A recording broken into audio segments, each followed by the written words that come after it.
So, things got crazy in Shogun. Lord Toranaga said he was surrendering, which bummed out some of his guys, especially Kashigi Yabu. But then, at a big meeting where everyone was supposed to agree to surrender, this dude, Toda Hiramatsu, totally flipped out. He went and killed himself in a super ritualistic way, what they call seppuku, to protest Toranaga's decision. Now, here's the twist. It turns out this whole suicide thing was actually a plan between Hiramatsu and Toranaga. Apparently, Toranaga has taken a lot of hits lately, and Hiramatsu's big sacrifice was a way to make it seem like Toranaga was truly broken and ready to give up. It was all part of a secret plan between him and Toranaga. Blackthorn is back on his ship, and guess who is with him? Kashigi Yabu. It looks like they're teaming up again. Meanwhile, Lady Mariko is about to get a top-secret mission from the mysterious Lord Toranaga. It feels like everything's coming back around for all the characters, like a story coming full circle. But here's the catch. Most of them have no clue what Toranaga is really planning.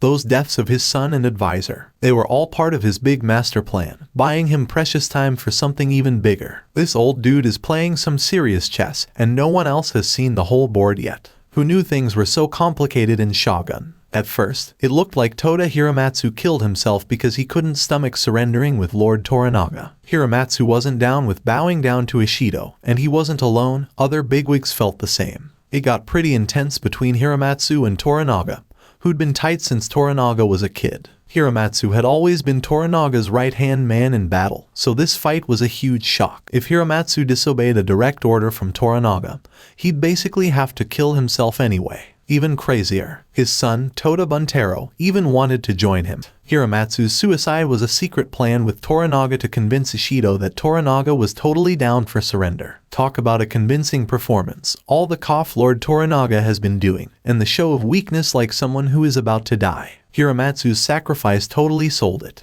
Now Ishido has no reason to believe Toranaga isn't serious about giving up. Looks like Toranaga's got some serious tricks up his sleeve, and nobody else sees them coming. He will take them by complete surprise. Toranaga's got a tough call. He wants to keep the young prince safe and avoid a massive war that would tear Japan apart. But to pull that off, he needs to take down Ishido without a ton of bloodshed. If he hadn't surrendered in Ajiro, things would have gotten bloody really fast. His army versus the council's guys. That's why Toranaga's been playing this whole thing super sneaky, like a long chess game. He might have even known his own brother would betray him. I know it sounds crazy, but this dude got moves we haven't even seen yet. He needs Ishido to completely believe he's giving up, no fight. This wouldn't be the first time though. Toranaga's famous for his crazy schemes. This fake surrender needs to be so convincing. It's award-worthy. Remember how he pretended to be sick the whole way home, even skipping his son's funeral. Talk about commitment. Then came the ultimate shocker, Hiramatsu's suicide.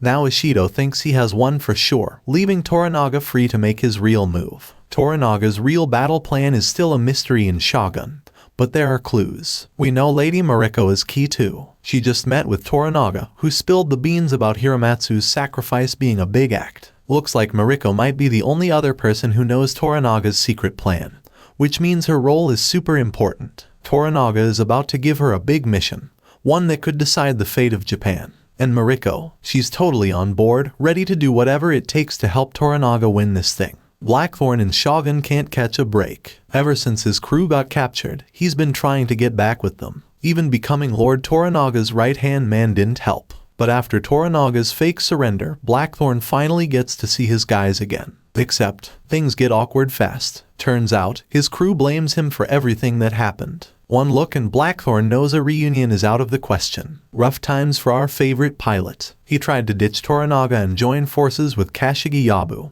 hoping his fancy ship and skills would be a sweet deal. Kashigi Yabu was tempted, a foreign warship with guns and a skilled pilot. Sign him up. But he figured Toranaga might still win the war, so he stuck with his loyalty. Then came Hiramatsu's big sacrifice, and Kashigi Yabu finally believed Toranaga was really giving up. Little does he know, that's exactly what Toranaga wanted. Looks like Blackthorn might get his chance with Kashigi Yabu after all, thanks to some sneaky planning by the old fox himself. Kashigi Yabu is not budging. He wouldn't leave town on Blackthorn's ship unless he was 100% sure Toranaga was throwing in the towel. Toranaga, being the sneaky fox he is, wanted them to move the ship and weapons, but it had to look totally legit, like their own idea, not some war tactic. Just when they set to sail, bam. Lady Mariko shows up with a message from Toranaga. Looks like whatever secret plan Toranaga's cooking up involves Blackthorn and his fancy ship. This is getting good. Remember Lady Io, the Teiko's wife? Well, she never had any kids herself until a woman named Ruri came along. Io took Ruri under her wing and turned her into Achiba, which means falling leaves. Achiba ended up giving the Teiko an heir, a son. Io basically doted on the boy like her own grandchild.